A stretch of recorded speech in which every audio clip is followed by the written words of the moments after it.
Evening, everybody. Great to be with you this evening as we continue with our evening devotionals from the Moravian Daily Text in the New Testament. And today we're moving into the second part of this extended narrative. So that's chapter 13 we're moving into, and the first 10 verses. You'll see in your Moravians that it kind of indicates that you're running from 12:19 onwards. That perhaps I'm aware some translations have some of the content in chapter 12 and some in chapter 13, so it'll depend on the version you're reading. What I'm going to do really is just concentrate on chapter 13, reading from verses 1 to 10. So I hope that makes sense.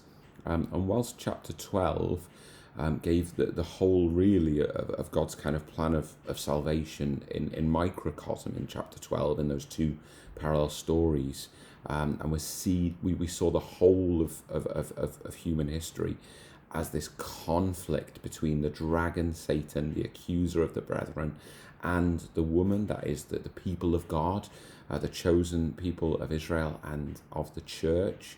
So this is massive conflict that we had played out for us in those two different ways. Now chapter 13 is going to focus in on the specifics of the time of John's writing, and then what that speaks then for us into our day and in the future. And this is a really good passage to remind yourself that John was a human being writing. Well, of course, that means he was writing in a specific place and a specific time. We've made reference to the fact that obviously John is a Jewish man who is a follower of Christ, and he's writing in the time of the Roman Empire, and in a time very specifically, we'll see he's experienced many of some very extreme events in the Roman Empire. So it makes an awful lot of sense in that context. Now, right, so you've got the dragon. This is where the chapter begins, who we understand to be Satan. That said,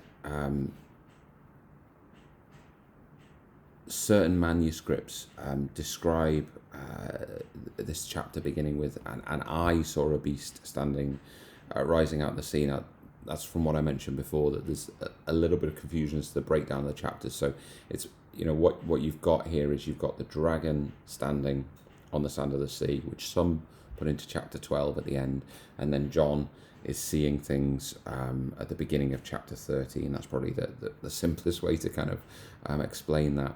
Now, the dragon's there, and then you see a beast rising out of the sea. There's going to be two beasts in this chapter. The first one comes out of the sea, and for reasons that will become apparent as we go on, that's very resonant for people living in the Middle East, because they are living under the power of the Roman Empire. And of course, from Rome, you come across the sea to Asia Minor and into Israel and all of the areas around, and that was a means of travel and of conquering for the Roman Empire. Now, why do I say that? Well, because this beast comes out with 10 horns, 7 heads, and 10 diadems or crowns on its horns, and on each head there's a blasphemous name. And the beast is seen to be like a leopard, with feet like a bear, a mouth like a lion, and the dragon gives his power and throne and authority to this beast. It's obviously quite unusual. So what's going on here? Well, actually, what's going on here is very specifically an allusion to, or an exact copy, in fact, of what you might see if you were to read Daniel chapter 7. So there are in Daniel chapter 7 4 beasts that Daniel sees emerging from the sea before one who is called the Son of Man appears. The Son of Man is a title for Jesus.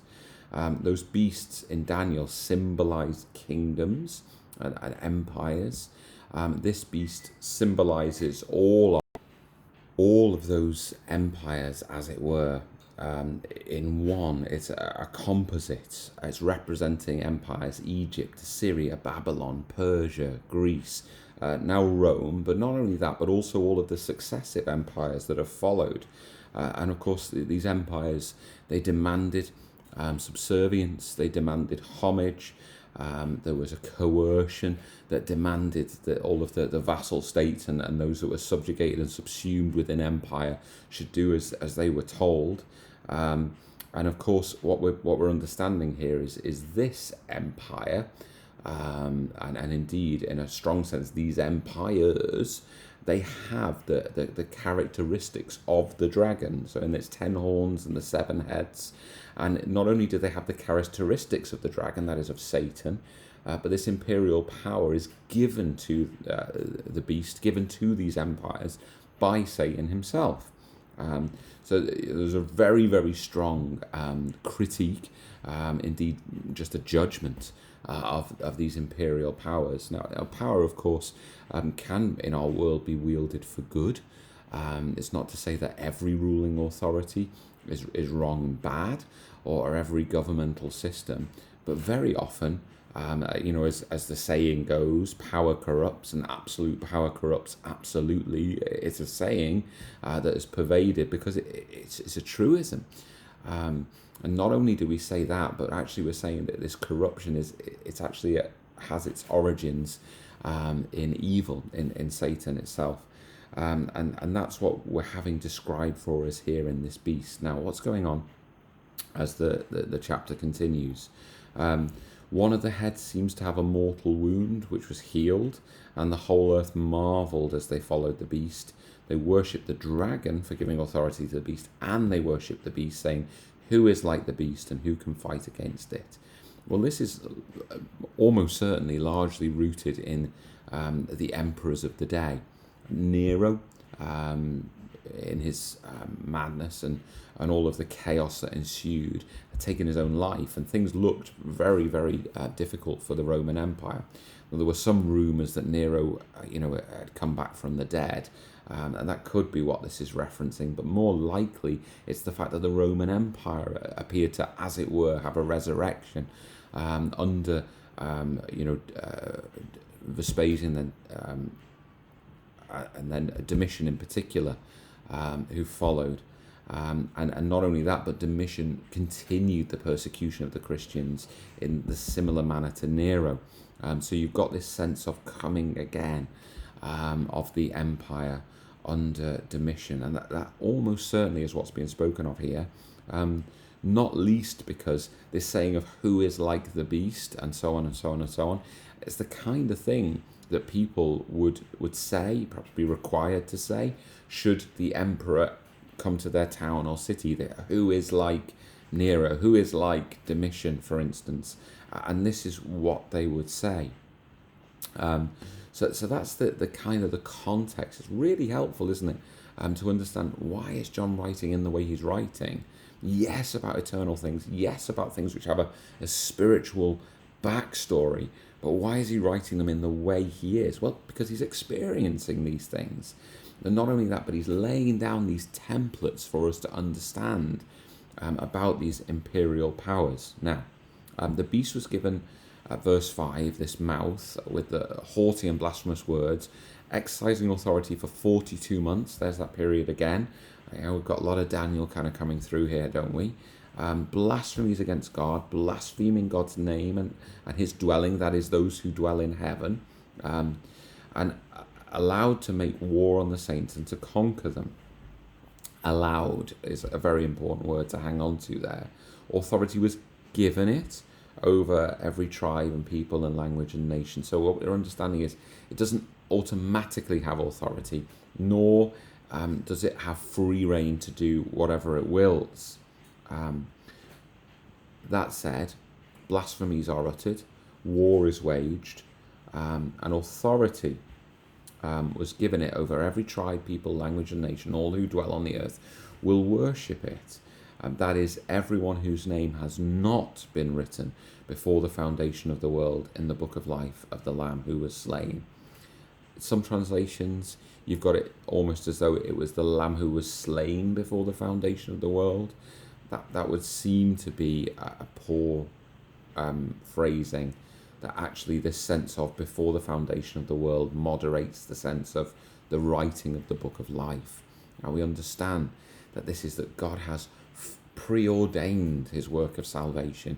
He's known in advance who will receive the cross and Christ, and who will be saved. And it's wonderful to know that he is wholly in control, both of all of redemptive history, but even here, he's in control. He has authority. The beast receives authority, but God has authority. What we're understanding here is that empires, well, they come and go, don't they? They think that they're the be-all and end-all, but where is Egypt? Where is Persia? Where even is Rome? Empires have come and gone since.